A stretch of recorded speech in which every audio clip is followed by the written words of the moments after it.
펑더와이가 중국의 3개 병단에게 북으로 이동하라는 명령을 할 즈음 유엔군의 반격은 이미 부서가 정비되어 거대한 검은 그림자가 중국 지원군을 향하여 조용히 압박해 오고 있었다. 미군의 중부전선 저지선으로 말미암아 전선은 하나의 큰 돌출 형태를 이루어 인민지원군의 넓은 옆구리가 노출되게 되었다.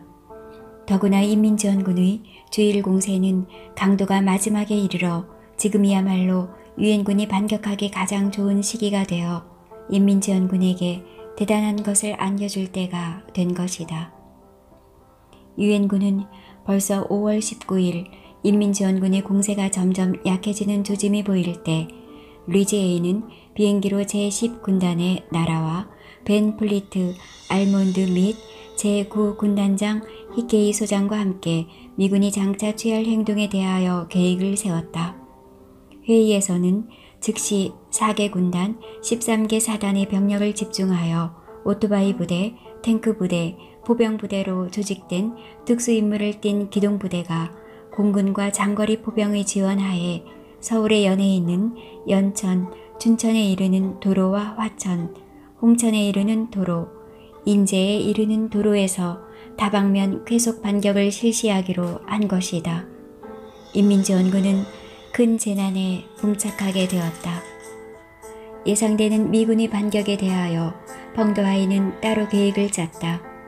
인민지원군이 철퇴할 때 미군이 꼬리를 물고 추격하지 못하게 하기 위하여 5월 21일 펑더하이는 지원군 3개 병단과 조선인민군 전선부대에게 전부를 보낸다. 각 병단이 철퇴할 때는 반드시 1개 사단이나 1개 군단의 병력을 남겨서 미군을 감시 및 저지하여 후퇴하는 위치에서부터 착착 저지하는 방식으로 주력의 이동을 엄호하라는 것이었다. 각 병단에게 상세한 철퇴 노선을 규정한 이후에도 펑더하이는 마음이 놓이지 않아 다음날 다시 급전을 보낸다. 적의 이전 습관에 의하면 우리 군이 진공을 멈춘 후에 가끔 그 고도의 기계화 부대를 이용하여 우리에게 자석 전술로 소모전을 벌여 우리를 피곤하게 만들었다.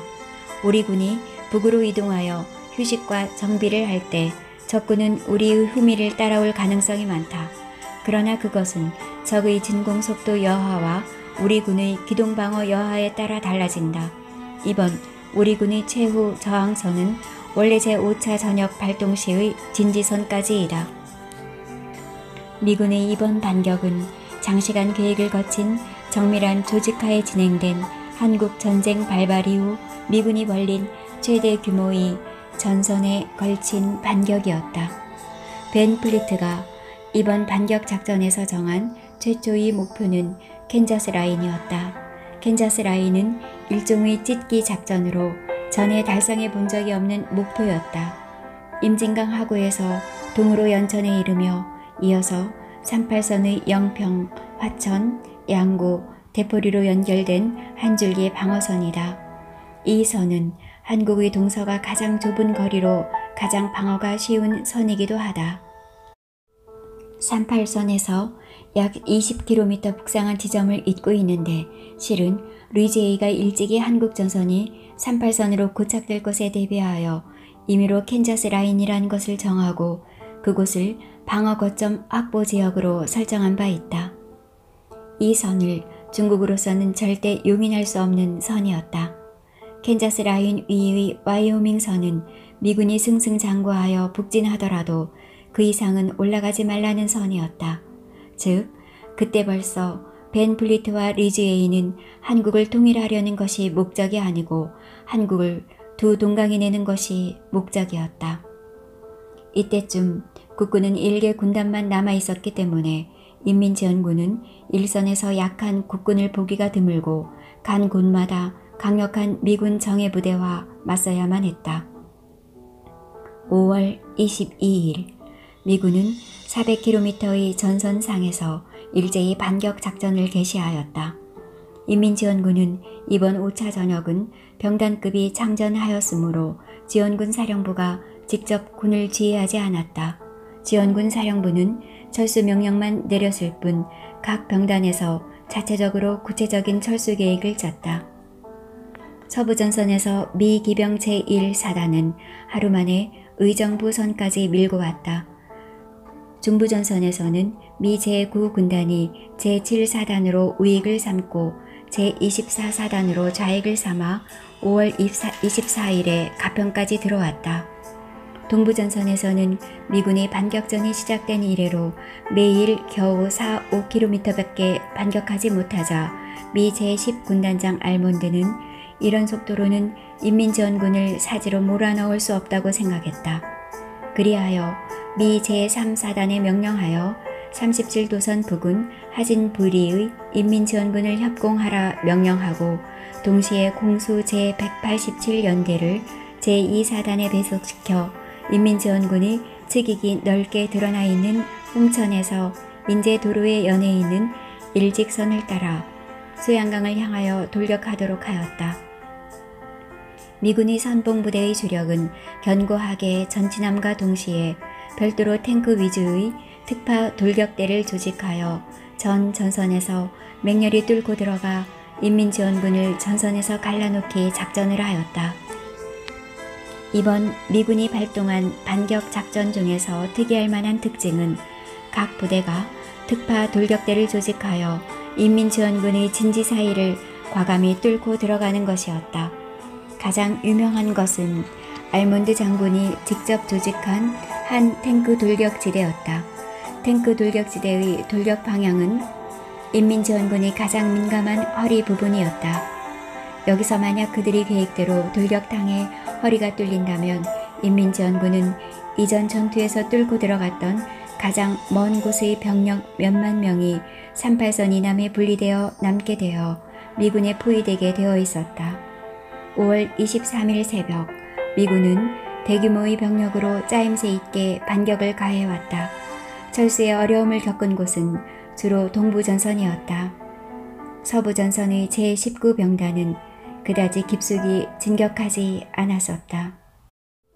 미 공수부대 제187연대의 2개 대대는 대량의 포병과 비행기의 지원하에 대낮에 인민지원군 제15군의 저격 진지를 돌파하여 한개 이북 8km 지점의 외호동을 탈취하여 그들이 탱크 돌격지대가 출격하기 좋게 만들었다. 5월 24일 오전 9시 30분에 알몬드는 탱크 돌격대에게 2시간 내에 출격하라고 명령하였다.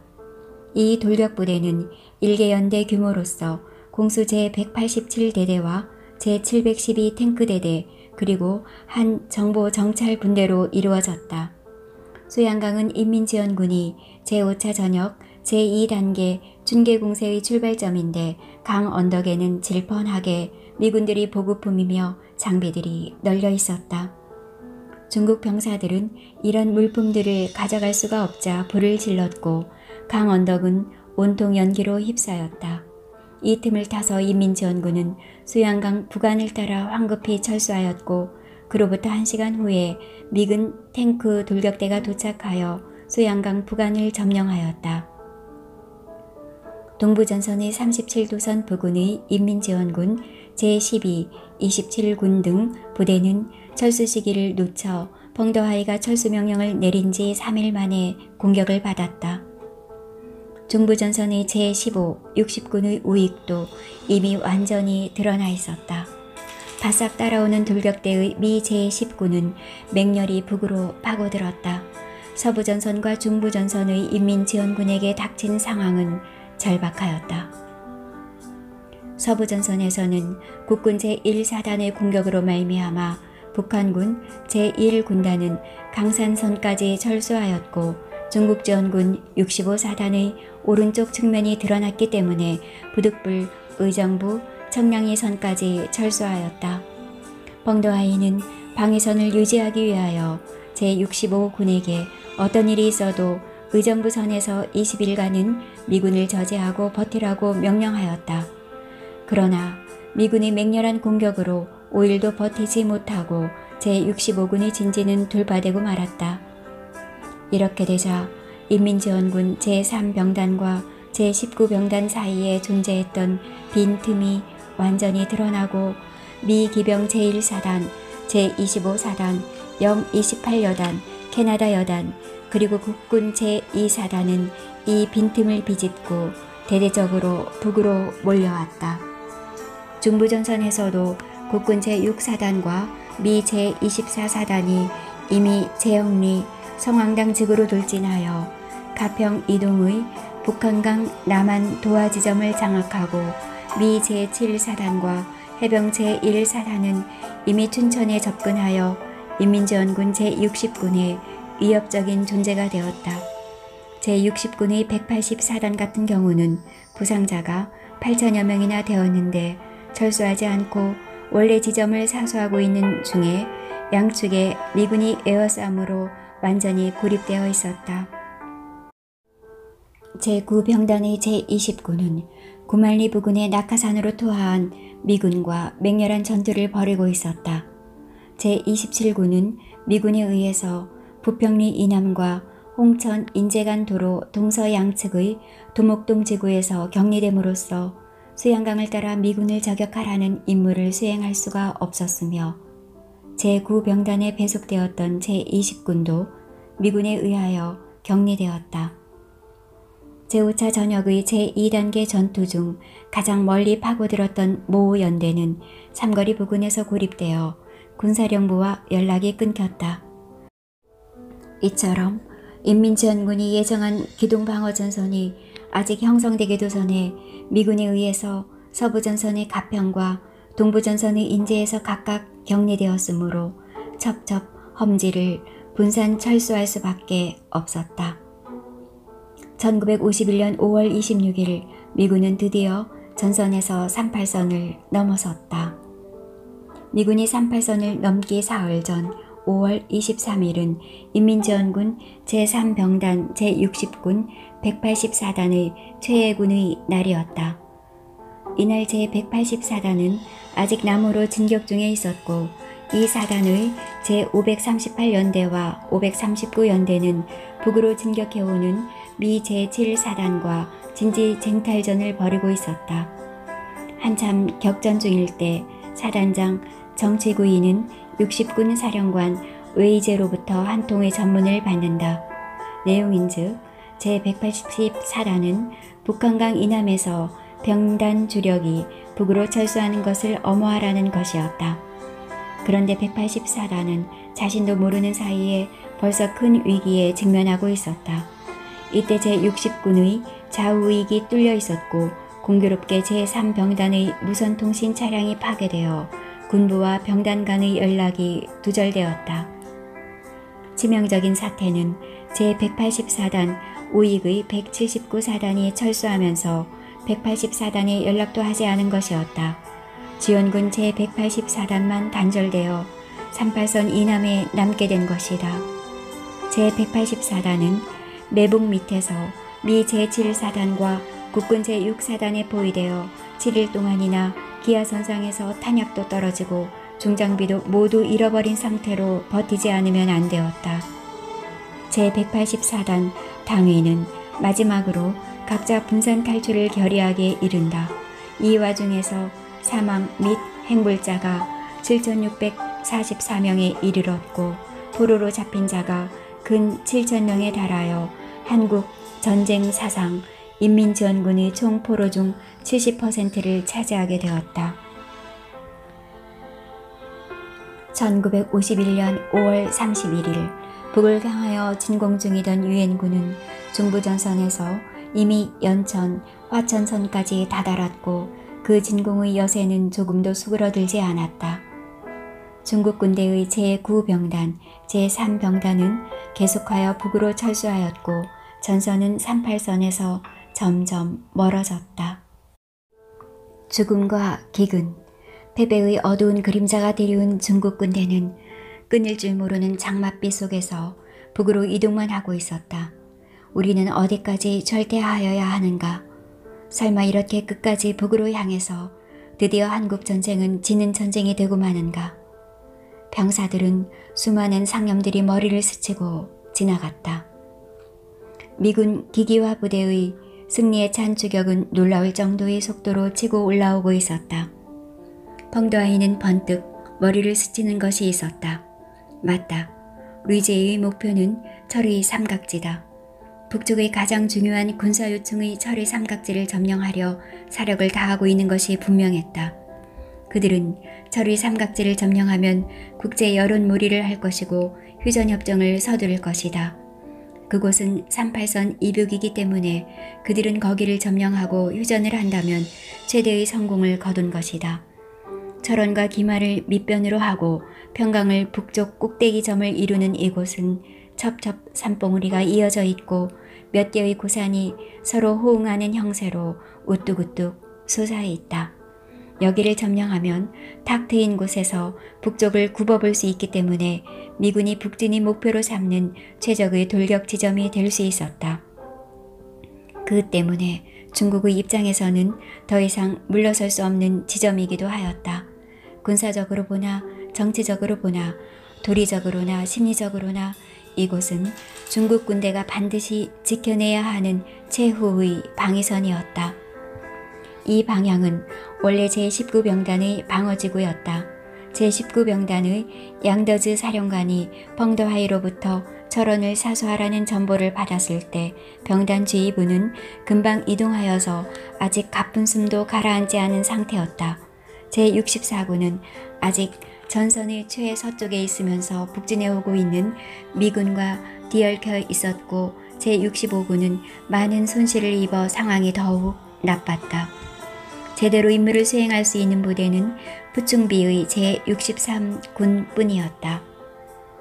그런데 제63군도 한 달 남짓 전투하면서 사상자가 심각하였고 탄약, 군량이 떨어져 장병들은 완전히 지쳐 있었다.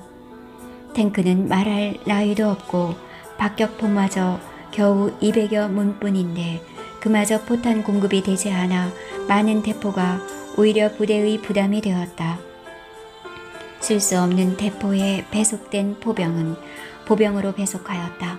사수하는 방어선의 정면은 25km나 되었고 벤 플리트가 지휘하는 미군은 미기병 제1사단, 25사단, 영 제28여단, 29여단의 합계 4개 사단 및 여단이었으며 병력은 5만여 명이었다. 미군이 가지고 있는 화포는 1600여 문이었고 탱크가 300여량의 강력한 공군의 지원을 받고 있었으며 무엇보다도 고양된 그들의 사기가 대단하였다. 양더즈가 자기 직속 부대 중에서 제63군의 부충비에게 가장 필요한 고참병 500명을 뽑아 보냈을 때 젊은 사령관은 전하게 되고 감격적인 목소리로 소리쳤다. 네, 우리는 최후의 1인까지 싸울 것입니다. 벤 플리트가 더 이상 반 발짝도 북상하지 못하게 만들겠습니다.